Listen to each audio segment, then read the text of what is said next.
하나님이 주신 은혜가 저와 여러분 우리 모두에게 충만하길 기원합니다. 우리가 오늘부터 해서 이제 사사기 묵상을 시작합니다. 사사기는 출애굽해서 이제 광야를 거친 이스라엘 민족이 가나안 땅에 들어간 이후에 어떤 과정을 거쳐서 왕정 시대에 이르렀는지, 자, 그걸 설명해 주는 책입니다. 주된 내용을 먼저 이야기를 하자면, 하나님의 뜻은 그 땅 가나안의 거민들을 다 쫓아내는 겁니다. 하지만 그들의 선택은 무엇입니까? 그들은 그들과의 공존을 선택하는 겁니다. 하나님의 명을 따르지 않은 거예요.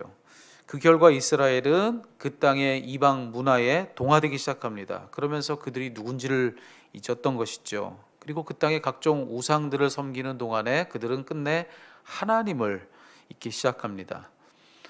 그랬던 이야기를 담은 책이 바로 사사기인데요. 그러니 참 가슴 아픈 책이라고 할 수가 있습니다. 그 책의 오늘 첫 부분을 함께 이제 묵상하는데요. 이 사사기의 첫 대목은 우리에게 아주 중요한 사실 한 가지를 분명히 해두고 있습니다. 그것은 우리 모든 역사의 주관자가 누구냐? 우리 역사의 주관자는 오직 한 분이시다, 하나님이시다라고 하는 것.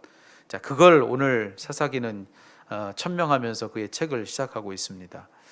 자, 오늘 본문 첫 구절은 이렇게 시작되고 있죠. 여호수아가 죽은 후에. 여호수아가 누군지를 잠시 생각해 볼 필요가 있어요. 그 험난했던 가나안 정복 전쟁을 승리로 이끌어오던 이스라엘 민족의 가장 대표할 만한 지도자, 그가 바로 여호수아입니다. 그 누가 그 대단한 모세의 뒤를 이을 수가 있겠습니까? 그 누구라도 그것은 잘할 수 있는 일이 아니었을 것입니다. 그런데 그 어려웠던 일을 넉넉히 감당했던 사람이 또 여호수아였던 것이죠. 그만큼 여호수아는 위대한 지도자입니다. 이 모세만큼이나 참으로 위대한 지도자가 여호수아였다고 할 수가 있는데요. 그런데 지금 사사기의 첫 시작은 어떤 말로 시작되고 있느냐 하면은, 그랬던 그 위대한 여호수아가 죽었다는 것입니다. 여호수아가 죽었다는 거예요. 자, 그렇다면 그들 민족에게 무슨 소망이 있겠습니까? 여호수아가 세상을 떠났고 그가 더 이상 그들을 이끌 수가 없다면 그 자체만으로 지금 이스라엘에는 너무나도 큰 위기가 닥쳐온 것이다, 이렇게 말씀을 드릴 수 있어요. 그런데 오늘 1장은 우리에게 어떤 이야기를 들려주고 있느냐? 여호수아가 그들을 떠났습니다. 그는 죽은 거예요. 그런데 그가 없는데도 그들 이스라엘은 여전히 전쟁을 이기더라는 것입니다. 그들을 이끌어 줄 만한 가장 위대한 지도자 여호수아가 더 이상 그들을 이끌지 못하고 있는 거예요. 그런데도 불구하고 그들은 아도니베섹과 그의 나라, 그의 온 땅을 다 취하더라는 것입니다. 이 아도니베섹이 누군가 오늘 성경은 설명해 주고 있죠. 그는 무려 이웃나라 70명의 왕들과 싸워서 그 싸움을 다 이겼던 사람입니다. 그 70명의 왕들의 엄지손가락과 엄지발가락을 다 잘라냈던 그런 무시무시한 상대가 바로 아도니베섹인 거예요. 절대로 쉬운 상대가 아닌 것이죠. 그런데 그랬던 아도니베섹과 이스라엘 백성이 여호수아가 없는 채로 싸웠는데도 그 결과는 뭐라고요? 승리였다는 것입니다. 그 싸움을 이겼다는 거예요. 절대로 불가능하다 여겨질 수 있는 그런 일임에도 불구하고 그런 일이 가능했다, 이렇게 얘기를 해주고 있는 겁니다. 근데 성경이 그 이유가 어디에 있는지를 분명히 말해주고 있다는 점을 놓치면 안 됩니다. 그렇게 여호수아가 없었는데도 불구하고 그 승리가 가능했던 까닭은 무엇이었는가? 성경은 이야기해 주는 거예요. 그들에겐 그들을 이끌어 줄 만한 지도자 여호수아는 없었습니다. 하지만 그들을 여전히 이끌어주는 지도자가 있었는데 누굽니까? 하나님이시라는 거예요. 하나님께서 그들의 싸움을 주장해 주셨다는 것입니다. 하나님이 친히 그들의 참 지도자요, 참 주관자가 되어 주시더라는 것입니다.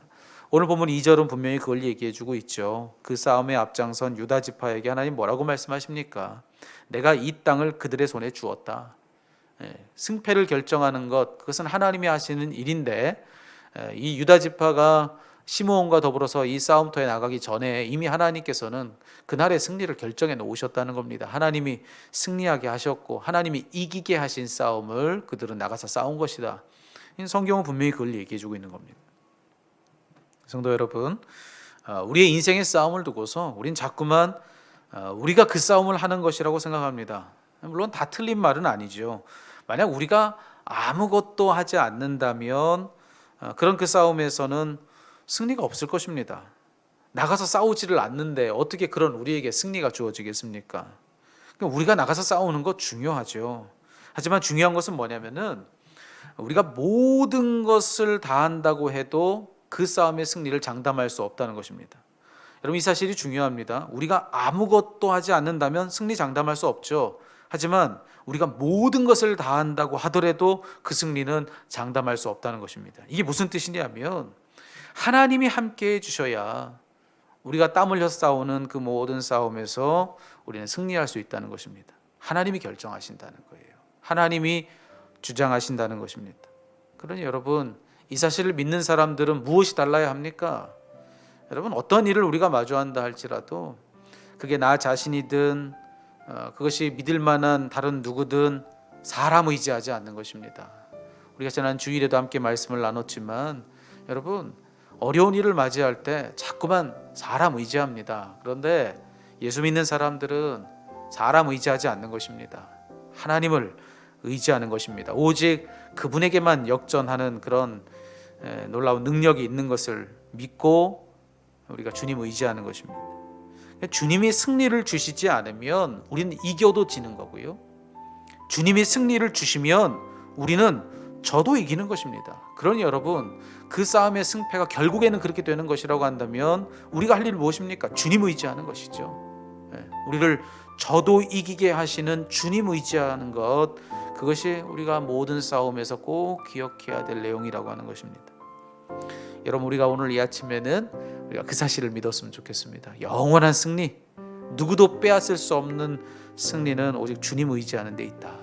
우리가 그것을 믿고 여러분, 모든 싸움의 자리에서 더 힘써 주님을 믿고 주님을 의지하는 그런 저와 여러분이기를 바랍니다. 어쩌면 여러분, 우리 인생 싸움에서 진짜 문제는요, 우리에게 싸움을 걸어오는 그 문제나 그 어려움이 아니라 여러분, 진짜 우리를 대적하고 있는 것은 그 싸움에서 주님을 의지하지 못하도록 우리 마음을 흔드는 것, 그런 불안, 그런 두려움, 그런 염려, 그런 의심, 여러분, 이것이 진짜 우리를 대적하고 있는 진짜 적일런지도 모르겠습니다.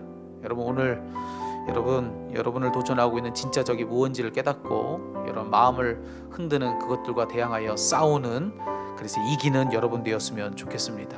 승리가 그분께 있습니다. 그러니 그분 믿는 것, 그렇게 의지하는 것, 거기에만 승리가 있는 것 믿으시고 그 마음을 빼앗는 모든 것들과 싸워 오늘 이 아침에 다 기도로 이기는 그런 저와 여러분 되었으면 좋겠습니다.